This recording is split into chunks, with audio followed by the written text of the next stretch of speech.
was there in prayers this evening. It's kind of hard for me to get through that song.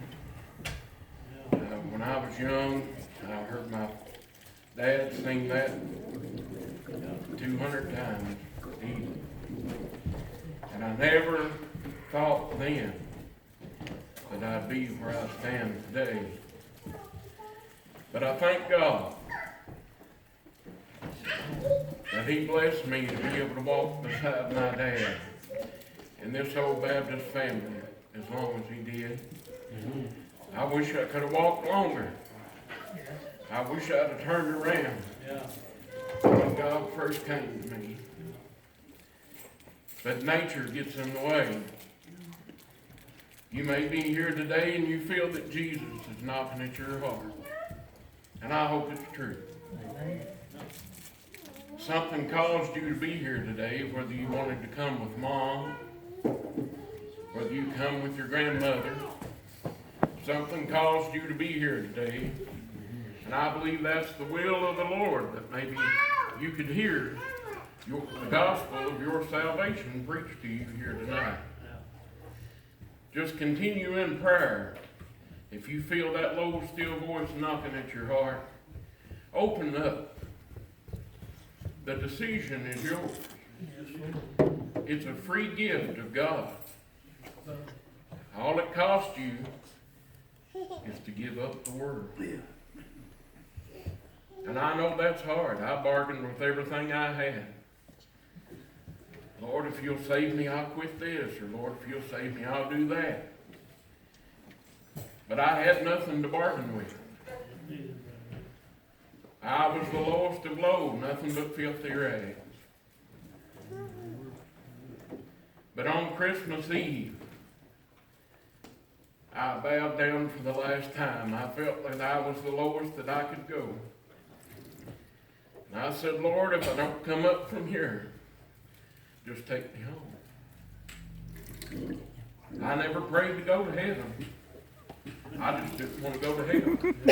Because I knew if I died in the condition that I was in, hell would be my home. And you say, well, how do you know that? Because I was in a bar one night. Me and a bunch of my friends thought we was having the best time ever. And just out of the blue, this little voice spoke to me just as plain as I'm speaking to you. And he said, what are you doing here? And I looked around because I thought it was somebody right there. He said, you've got a daddy at home right now, praying for you. He's worried about you. And I went to the bathroom. I was tore all to pieces. I'd heard about Jesus all my life. Going to church with Dad when I was a little kid. But I never understood. But I knew who that was. And that night when I left there, I said goodbye to that life. Because I'll never be back. And I began to steal out and pray. And my wife at the time thought that I was losing my mind. Because we would just be sitting watching TV. And tears would just start to fall. She'd say, what are you so sad about? I said, hey, it's not a sadness, it's a sorrow. I said, I've got to find Jesus. Little did I know He was been with me all the time of my life. But it was up to me to accept Him. The first time I knew that Jesus was real, I was 10 years old and in the Holly Bush Church in Knoxville. And my Uncle Bill Taggart was the moderator there, and he was doing the church work. And in his preaching, he said someday that he hoped that his children would follow in his footsteps. And just like standing here now, I can see a river.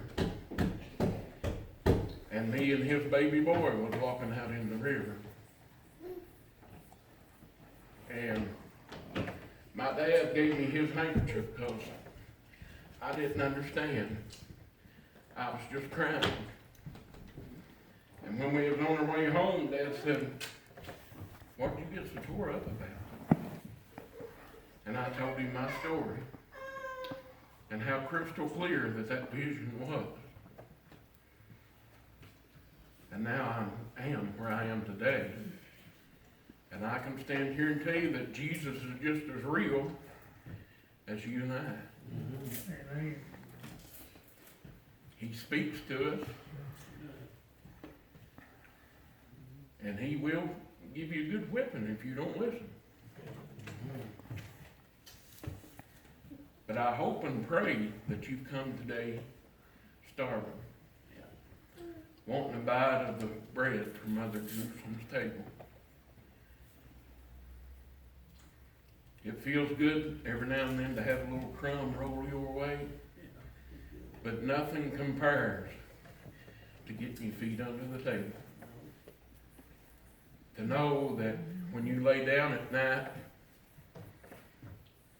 you're his and he's yours. If you don't see the light of another day, you've got better things awaiting. So I just hope and pray that you're praying. I don't know your hearts, but I know Jesus does. And I hope and pray that something is said here tonight that will stop you in your tracks just like it did me. We love you here at the Antioch Church. Yes, Lord. We love to see you come. But don't let it just be special days. God's not a part-time parent. He don't only get visitation on weekends. He wants full custody. So if the brothers will sing, we'll shortly go to prayer. And more.